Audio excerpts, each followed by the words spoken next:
বাস্তব উদাহরণ দেওয়ার আগে বার্নৌলিস উপপাদ্যের যে ফর্মুলাটা ছিল সেই ফর্মুলাটাকে একটু মডিফাই করি। ধরছি আমরা এতক্ষণ এইরকম নল লিখেছিলাম, কোথাও সরু কোথাও মোটা, এক এক জায়গায় হাইট এক এক রকম।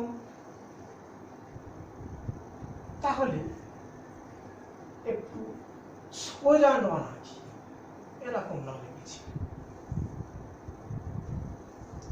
অনুভূমিক নল।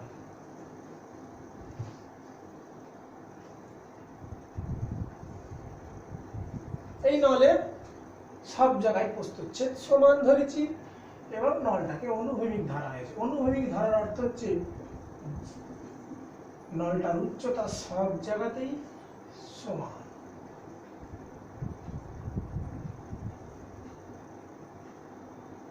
সব জায়গাতেই সমান, অর্থাৎ এখানে এই বিশেষ নলের জন্য হাইট ও ধ্রুবক। তাহলে বার্নৌলিস উপপাদ্যের যে গাণিতিক রূপটা আবার যদি লিখি, V square by 2g, last ফর্মটা ছিল velocity head h plus p by rho g is equal to constant, বাংলায় লিখলে ধ্রুবক, ধ্রুবক ছিল। এখন নতুন করে এই বিশেষ নলের জন্য এইচটাও ধ্রুবক। তাহলে এখান থেকে এইচটাকে আমরা নাও লিখতে পারি, ওই ধ্রুবকে নিয়ে চলে যেতে পারি, যেহেতু ধ্রুবক। তাহলে এইচটাকে বাদ দিলে V square by 2g plus P by rho G is equal to ধ্রুবক।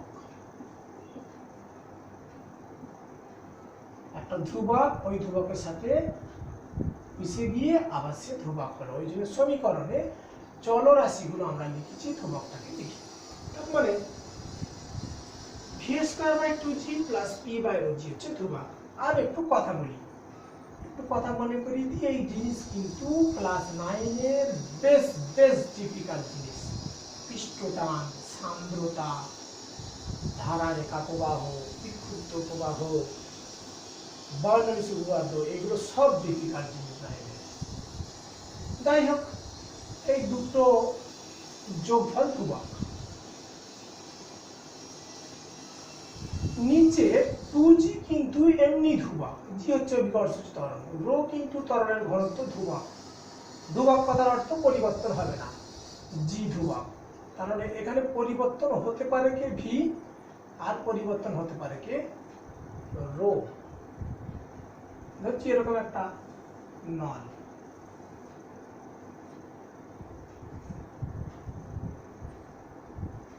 এই নলটা এইখানে প্রস্থচ্ছেদ বেশি, এইখানের প্রস্থচ্ছেদ কম। এই নলের বিভিন্ন জায়গায় বিভিন্ন প্রস্থচ্ছেদ, প্রস্থচ্ছেদ বিভিন্ন হলে বেগ ও ত্বরণের বিভিন্ন হবে। যেখানে সরু প্রস্থচ্ছেদ সেখানে বেগ বেশি হবে, যেখানে মোটা প্রস্থচ্ছেদ সেখানে বেগ কম হবে। আমরা ওই জন্যে গাছে জল দেওয়ার সময় দূরে কোনো গাছকে জল দেওয়ার প্রয়োজন হলে নলের মুখটাকে হাত দিয়ে টিপে সরু করে নিয়ে যেতে দূরে যায়, তার মানে প্রস্থচ্ছেদ সরু হলে বেগ বেশি হয়ে যাবে। যাই হোক, কি লাভটা কি এখানে, বেগ যদি কোথাও বেশি হয়ে যায় এই পুরো রাশিটা বেশি হয়ে যাবে। আবারও বলছি, কোথাও যদি বেগ বেশি হয় তাহলে এই পুরো রাশিটা বেশি হয়ে যাবে। তাহলে এই রাশিটা কি হবে, কারণ দুজনের যোগফল ধ্রুবক,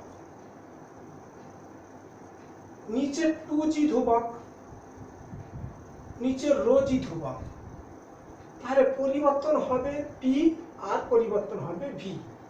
আমি বললাম ভি বাড়ছে, ধরছি ভি বাড়ছে, এই দিক থেকে এই দিকে যাচ্ছে, ভি বাড়ছে। ভি বাড়লে তাহলে পি কিরকম হবে ভাবতে বলছি। ভি যদি বাড়ে পি কিন্তু কমবে, কারণ দুজনের যোগফল কি আছে ধ্রুবক, নিচের গুলো এমনি ধ্রুবক, তাহলে এদের নিয়ে ঝামেলা ভি আর পি। আবার এই দুটো এইটার এইটার যোগফল ধ্রুবক, তাহলে এইটা যদি ভি যদি বাড়ে তাহলে পি কে কি করতে হবে, কমতে হবে, কারণ দুজনের যোগফল মিলিয়ে ধ্রুবক। আমি একটা কথা বলছি, এটা সিম্পল উদাহরণ, 2 + 5 এটা হচ্ছে 7, যোগ 2 + 5 7। আমি বলছি 7 পরিবর্তন হবে না, 7 পরিবর্তন হবে না, ধ্রুবক। অথচ 2টাকে বাড়িয়ে আমি 4 করেছি, শার্প পরিবর্তন কিন্তু হবে না। 2কে বাড়িয়ে 4 করে দিই, তাহলে 5কে কমে 3 হতে হবে, তবে তো দুজনের যোগফল 7 হবে। তার মানে একটা রাশি যদি বেড়ে যায় অন্য রাশিটা কমতে হবে, কারণ দুজনের যোগফল ধ্রুবক আছে। তাহলে কোন একটা বিন্দুতে যদি বেগ বেড়ে যায় সেখানে চাপ কি হয়ে যাবে, কমে যাবে। এইটা আমার বলার মূল উদ্দেশ্য এতক্ষণ বকে। কোন একটা বিন্দুতে যদি ভেলোসিটি বেশি হয়, প্রবাহী তরল হতে পারে, বায়ু হতে পারে, কোথাও যদি বেগ বেশি হয়ে যায় সেখানে কিন্তু চাপ কমে যাবে। এই নলটার জন্য যদি দেখি, এই নলটা এই একটা বিন্দু, এই একটা বিন্দু, দুটো বিন্দুতেই কিন্তু বেগ সমান নয়, তার মানে দুটো বিন্দুতে চাপও সমান নয়। কোথায় বেগ বেশি, আগেই বলছিলাম যে এইখানে বেগ বেশি, বেগ বেশি, তাহলে এখানে চাপ কি হবে, চাপ কমে যাবে। এখানে বেগ কম, চাপ কি হবে, বেশি হবে। অর্থাৎ একটা রাশি যদি বাড়ে, এই দুটো রাশির মধ্যে বেগ আর চাপের মধ্যে কোনো একটা রাশি যদি বাড়ে অন্যটা কি হবে, কমে যাবে, দুজনের যোগফল ধ্রুবক হওয়ার জন্য। এবার একটা বাস্তব উদাহরণের দিকে আসি।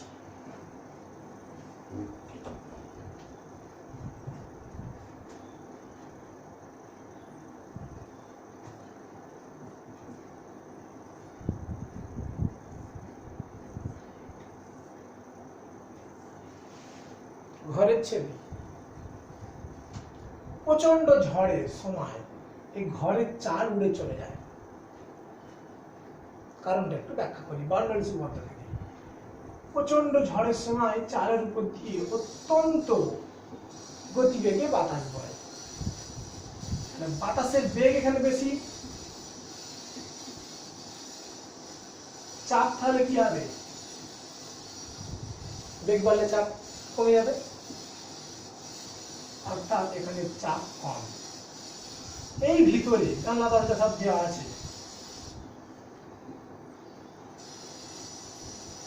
জানলা দরজা দেওয়া আছে,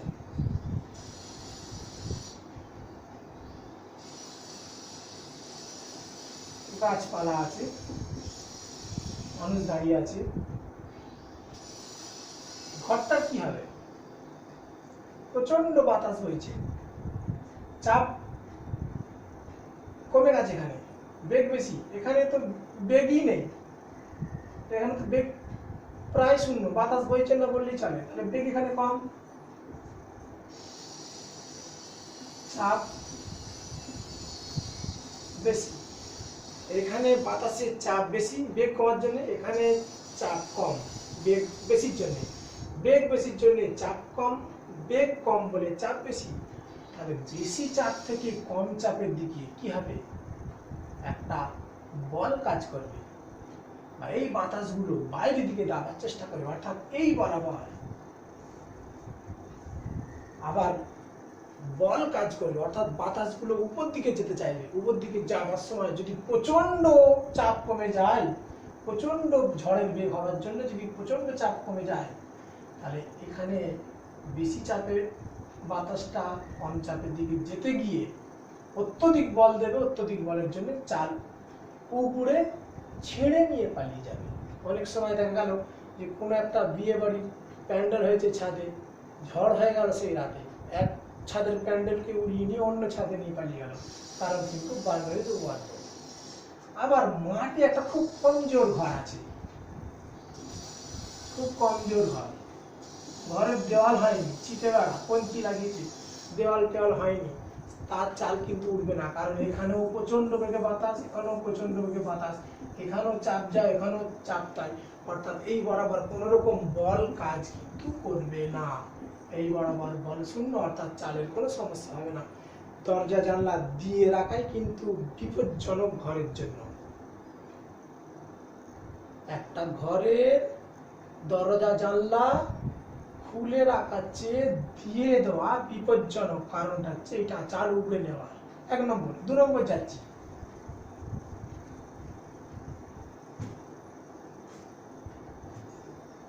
ট্রেন যখন যায় অত্যধিক বেগে, থ্রু ট্রেন, অ্যানাউন্স করে passenger are requested to keep safe distance. কেন কেন দূরে থাকতে বলে? ট্রেন কি লেগে যাবে? ট্রেন তো প্ল্যাটফর্ম থেকে কত আছে, 2 ফুট, 1 ফুট 2 ফুট আছে, কাউকে লাগবে না। যদি 4 ফুট দূরে থাকে কাউকে লাগবে না, কিন্তু তবুও আরো দূরে থাকতে বলে। কারণটা কি একটু বলি। যখন ট্রেনটা রেল লাইনের উপর দিয়ে যায়, ট্রেনের সাথে সাথে প্রচন্ড বেগে বাতাস বয়। তাহলে এই বরাবর প্রচন্ড বেগে বাতাস বইছে, তাহলে এখানে বাতাসের বেগ বেশি, চাপ কি? চাপ কম। দূরের দিকে এই জায়গায় বাতাসের অতটা প্রবাহ নেই, এরকম প্রবাহ নেই, অর্থাৎ এখানে বেগ কম, বাতাসের বেগ কম, চাপ কি হবে? চাপ বেশি। আর আমরা দাঁড়িয়ে আছি এইখানে, তাহলে এখানে চাপ বেশি, এখানে চাপ কম। বেশি চাপ থেকে কম চাপের দিকে বল কাজ করবে,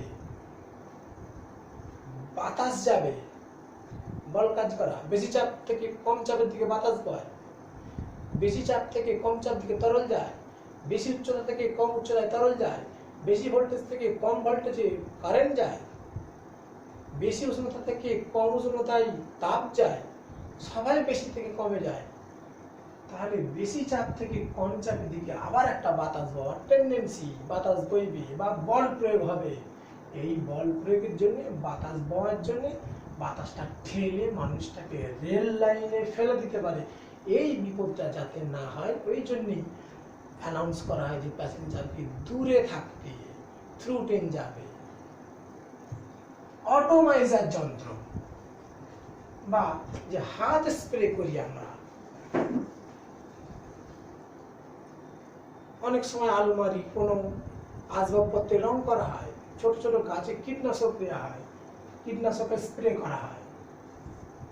একটু বলি,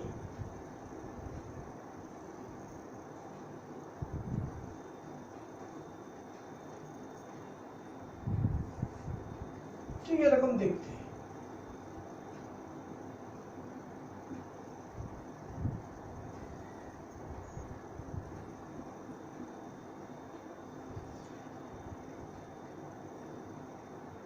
এই বাকেটটা, এই পিস্টনটা যখন এইদিকে ঠেলা হয়, তখন এখান থেকে তরল উপর দিকে বেরিয়ে আসে এবং স্প্রে বা ফোয়ারার মতো ছড়িয়ে পড়ে। এই বাতাস কিন্তু এই এই পাত্রে যে লিকুইডটা আছে, কীটনাশকটা বা রংটা আছে, তাকে সরাসরি কিন্তু গিয়ে ঠেলে বার করে না। কিরকম ব্যাপারটা একটু বলি। যখন এই পিস্টনটাকে এই দিকে ঠেলা হয়, তার সাথে সাথে বাতাসটাও গিয়ে সরু মুখ দিয়ে অত্যধিক বেগ নিয়ে বাতাস এখান থেকে নির্গত হয়। আর এখানে বাতাসের বেগ কি? বেশি। চাপ কি? কম। বাতাসের চাপ কম। এইখানে যে বাতাসটা আছে, এখানে বাতাস আছে, তার তো বেগই নেই, বেগ কম, কম তো কম শূন্য, তাহলে এখানে চাপ কি হবে? বেশি। অর্থাৎ বেশি চাপ কম চাপের দিকে বাতাস ফ্লো করতে চাইবে, অর্থাৎ এখানে একটা বল কাজ করবে। এই বলটা এই পাত্রের দেওয়ালে দেবে। পাত্রের দেওয়াল তো পুরো বদ্ধ, দেওয়ালে কিছু হবে না, কিন্তু জলের উপরে চাপ দেবে। এই যে জলের উপরে চাপ দেবে, জলের উপরে চাপ দিলে সব এই দেওয়ালে চাপ দেবে, জলে চাপ দেবে, চারিদিকে চাপ দেবে, কারণ ভিতরে বেগ কম, চাপ বেশি। সেই চাপটার জন্য এই তরলে চাপ দেবে।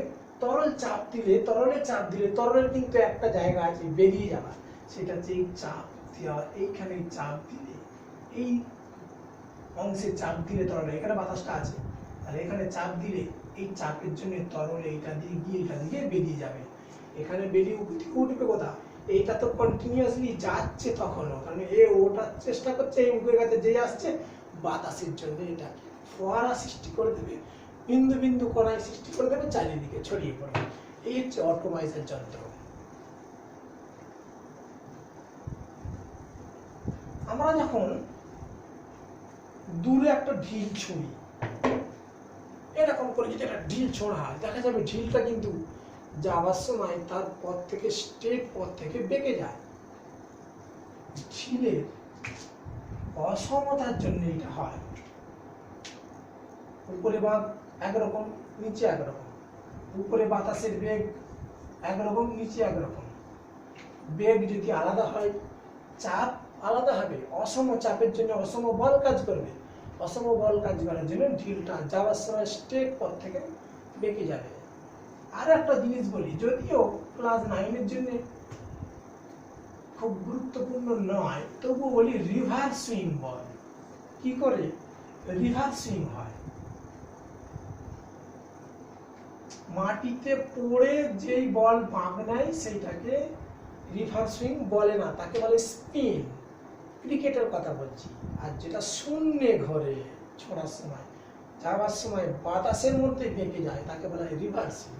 কারণটা একটু বলি, বোলাররা বলকে এক সাইডে ধরে এরকম প্রেস করে। প্রেস করার সময় বলটা রোটেশন হতে হতে যায়। রোটেশন হলে কি হয়? বলটা এরকম রোটেশন হচ্ছে। রোটেশন হলে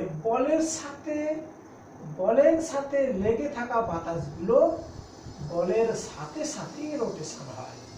মানে বলের সাথে সাথে লেগে থাকা যে বাতাস, সেটা আসংজন বলের জন্য, আসংজন বলে আমরা আগে পড়িয়েছি, আসংজন বলের জন্য বলের সাথে সাথে বাতাসটাও রোটেট করে।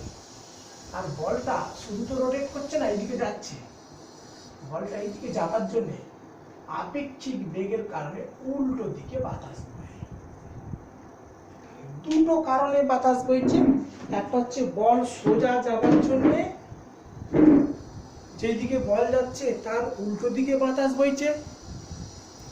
আর বল রোলিং করার জন্য, বলটা যখন রোলিং করছে, সেই রোলিং করার জন্য বলের সাথে সাথে আসংজন বলের জন্য এই বাতাস ফ্লো হচ্ছে।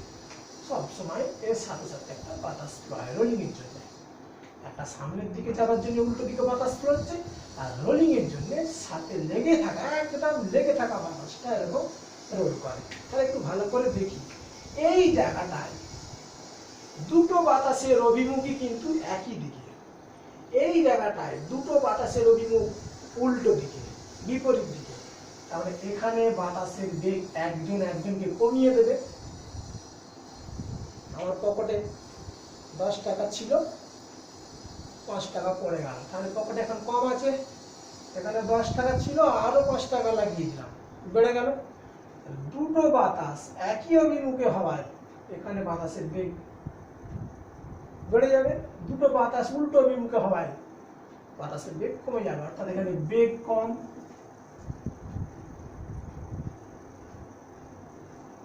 চাপ বেশি।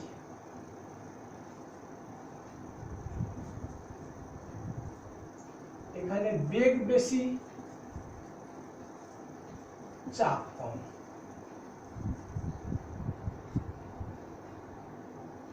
তাহলে চাপ বেশি, চাপ কম। বেশি চাপ থেকে কম চাপের দিকে কি হবে? বল কাজ করবে। ও এই যে বল, এই বল মানে ফোর্স কাজ করবে এদিকে। এই যে বলটা, ক্রিকেট বলটা সোজা যাচ্ছিল, শুধু ক্রিকেট বল না, ফুটবলের জন্য বেশি হয় মানুষ রিভার্সে। এই বলটা যখন সামনের দিকে যাচ্ছে, রোল করতে করতে যাচ্ছে, তখন বলটার উপরে উপর থেকে নিচের দিকে অসম চাপের জন্য অসম বল, অর্থাৎ লোকটি বল নিচের দিকে কাজ করবে। নিচের দিকে বল কাজ করার জন্য বলটা এইদিকে যেতে যেতে বেঁকে যাবে। এইটাই হচ্ছে রিভার্সিং এর কারণ।